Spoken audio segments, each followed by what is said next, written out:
जय शिवराय. मी आता कन्नडच्या ग्रामीण रुग्णालयात आहे. सुनील शिरसाट नावाचा एक माझा मित्र आहे, ज्यांनी पॉयझन घेतलंय.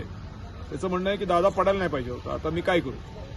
अशा पद्धतीचा अजून एक मित्र, त्यांनी पण पॉयझन घेतलंय, त्याला आता संभाजीनगरला नेलंय. मी हात जोडून माझ्या सर्व हितचिंतकांना प्रार्थना करतो, कृपा करून असले काही स्टेप घेऊ नका.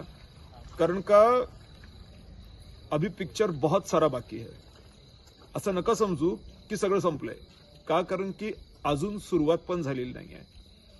जे काही मुलं असा विचार करत असतील की आता आपली MIDC कशी होणार, आपल्याला जॉब्स कसे लागणार, आपल्या विवाहाचं काय होणार आहे, मग आपण ह्या सगळ्या गोंधळामध्ये संपून तर जाणार नाहीत ना.